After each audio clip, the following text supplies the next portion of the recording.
श्री हनुमान अष्टोत्तरशतनामावलिः। ओं हनुमते नमः। ओं अंजनासुताय नमः। ओं वायुपुत्राय नमः। ओं महाबलाय नमः। ओं रामेष्टाय नमः। ओं फाल्गुनसखाय नमः। ओं पिंगाक्षाय नमः। ओं अमितविक्रमाय नमः। ओं मुदधिक्रमणाय नमः। ओं सीताशोकविनाशनाय नमः। ओं लक्ष्मणप्राणदात्रे नमः। ओं दशग्रीवदर्पहन्त्रे नमः। ओं वानरराजाय नमः। ओं सुग्रीवसख्यकारकाय नमः। ओं कपिश्रेष्ठाय नमः। ओं केसरीनन्दनाय नमः। ओं चिरञ्जीविने नमः।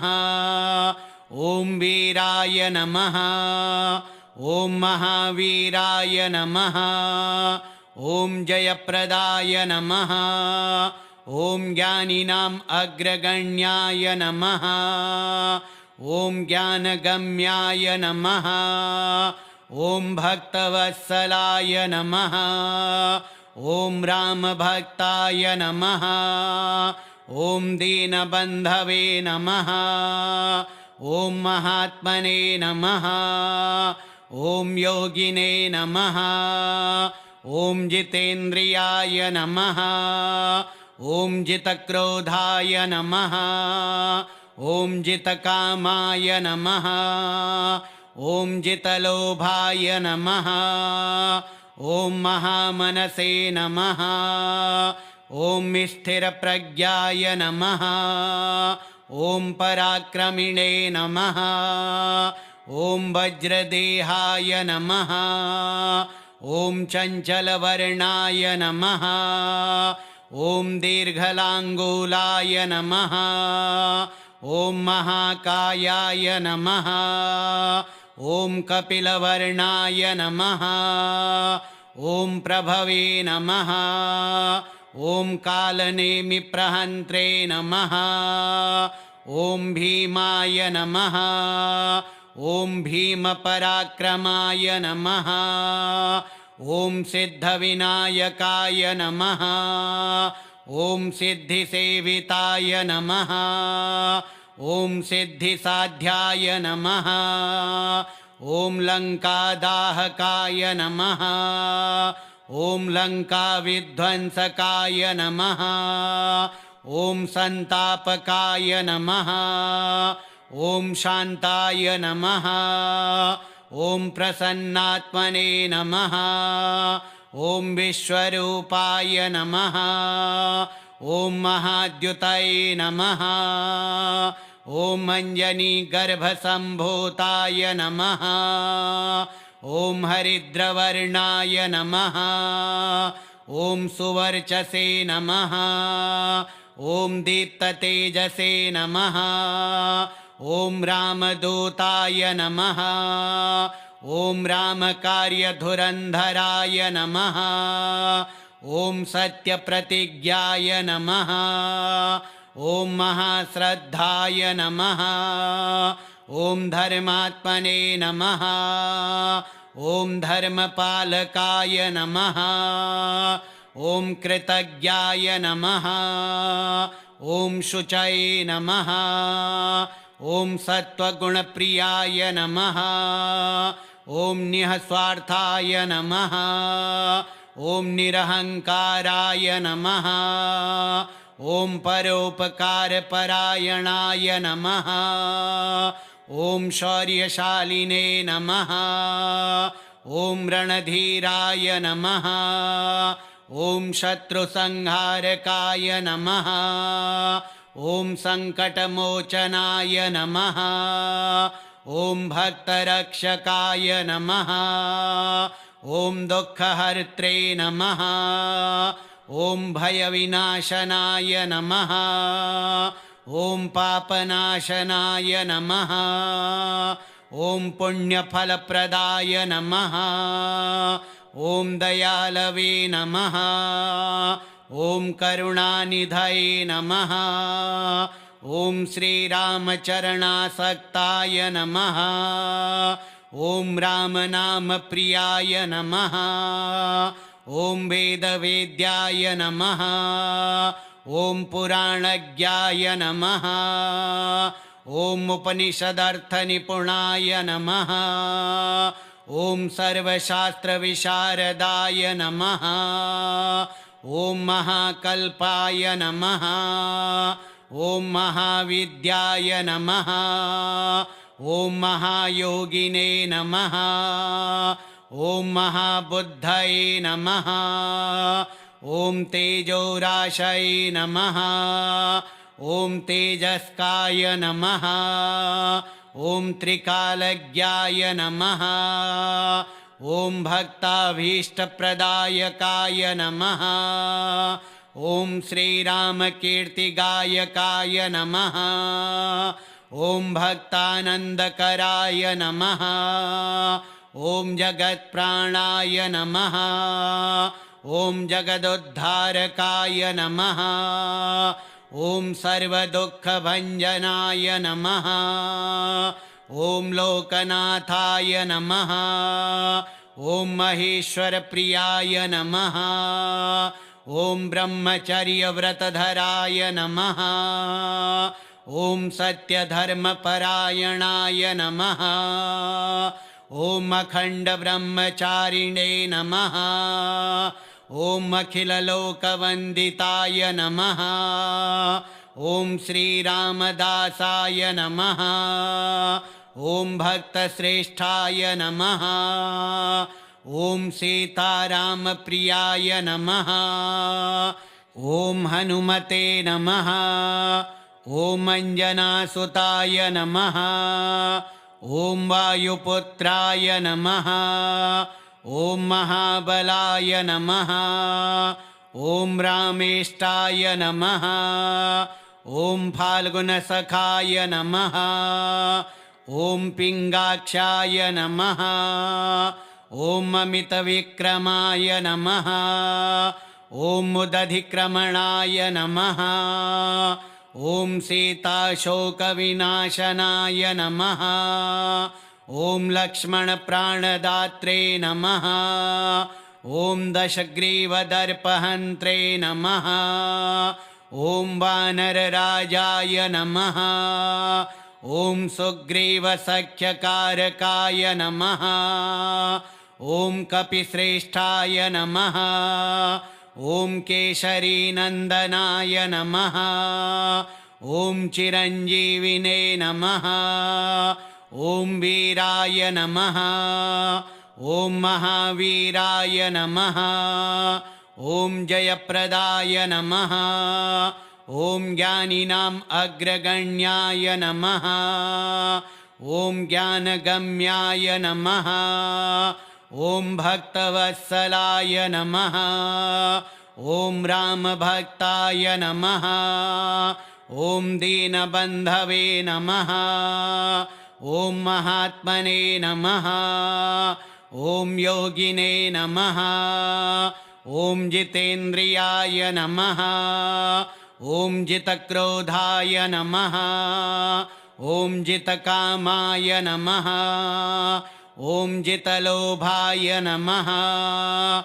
ॐ महामनसे नमः ॐ स्थिरप्रज्ञाय नमः ॐ पराक्रमिणे नमः ॐ वज्रदेहाय नमः ॐ चञ्चलवर्णाय नमः ॐ दीर्घलाङ्गूलाय नमः ॐ महाकायाय नमः ॐ कपिलवर्णाय नमः ॐ प्रभवे नमः ॐ कालनेमिप्रहन्त्रे नमः ॐ भीमाय नमः ॐ भीमपराक्रमाय नमः ॐ सिद्धविनायकाय नमः ॐ सिद्धिसेविताय नमः ॐ सिद्धिसाध्याय नमः।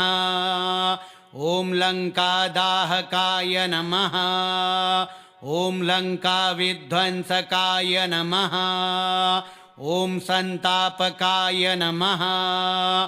ॐ शान्ताय नमः। ॐ प्रसन्नात्मने नमः। ॐ विश्वरूपाय नमः। ॐ महाद्युतये नमः। ॐ अञ्जनीगर्भसम्भूताय नमः। ॐ हरिद्रवर्णाय नमः। ॐ सुवर्चसे नमः। ॐ दीप्ततेजसे नमः। ॐ रामदूताय नमः। ॐ रामकार्यधुरन्धराय नमः। ॐ सत्यप्रतिज्ञाय नमः। ॐ महाश्रद्धाय नमः। ॐ धर्मात्मने नमः।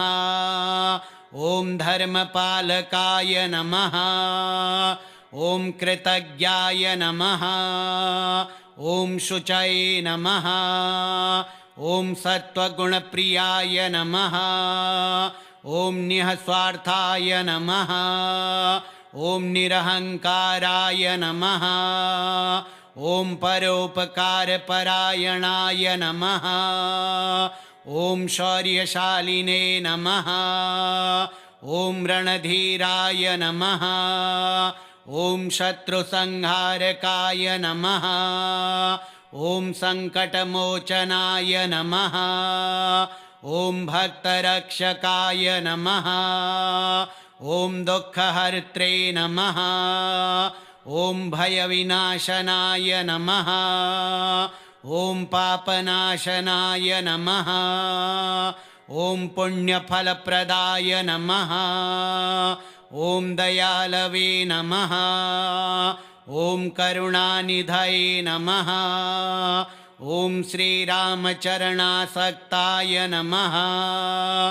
ॐ रामनामप्रियाय नमः।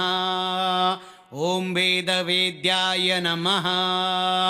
ॐ पुराणज्ञाय नमः। ॐ उपनिषदर्थनिपुणाय नमः। ॐ सर्वशास्त्रविशारदाय नमः। ॐ महाकल्पाय नमः। ॐ महाविद्याय नमः। ॐ महायोगिने नमः। ॐ महाबुद्धये नमः।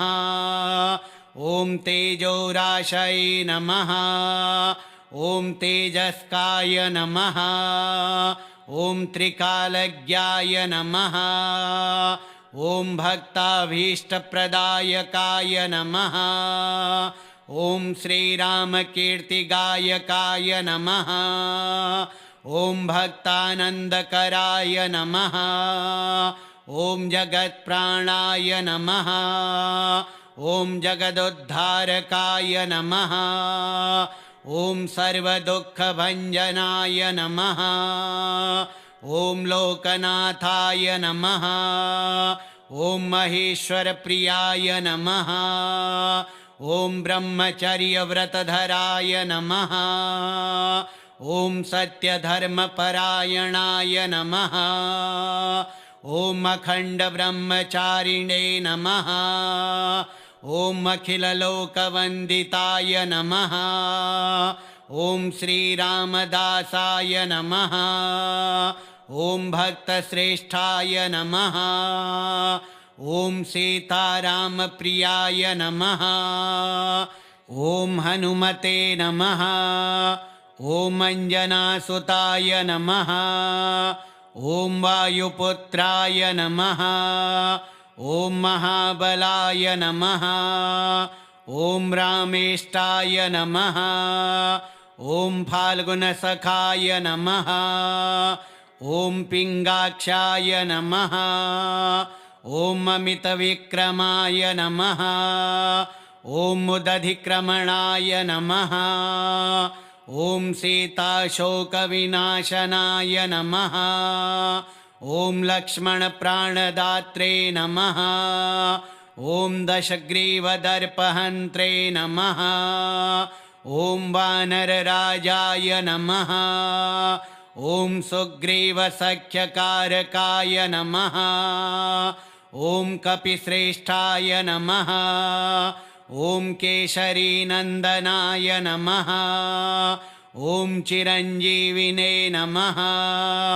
ॐ वीराय नमः। ॐ महावीराय नमः। ॐ जयप्रदाय नमः। ॐ ज्ञानिनाम् अग्रगण्याय नमः। ॐ ज्ञानगम्याय नमः। ॐ भक्तवत्सलाय नमः। ॐ रामभक्ताय नमः। ॐ दीनबन्धवे नमः। ॐ महात्मने नमः। ॐ योगिने नमः। ॐ जितेन्द्रियाय नमः। ॐ जितक्रोधाय नमः। ॐ जितकामाय नमः। ॐ जितलोभाय नमः। ॐ महामनसे नमः। ॐ स्थिरप्रज्ञाय नमः। ॐ पराक्रमिणे नमः। ॐ वज्रदेहाय नमः। ॐ चञ्चलवर्णाय नमः। ॐ दीर्घलाङ्गूलाय नमः। ॐ महाकायाय नमः। ॐ कपिलवर्णाय नमः। ॐ प्रभवे नमः। ॐ कालनेमिप्रहन्त्रे नमः। ॐ भीमाय नमः। ॐ भीमपराक्रमाय नमः। ॐ सिद्धविनायकाय नमः। ॐ सिद्धिसेविताय नमः। ॐ सिद्धिसाध्याय नमः। ॐ लङ्कादाहकाय नमः। ॐ लङ्काविध्वंसकाय नमः। ॐ सन्तापकाय नमः। ॐ शान्ताय नमः। ॐ प्रसन्नात्मने नमः।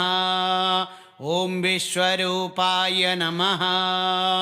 ॐ महाद्युतये नमः।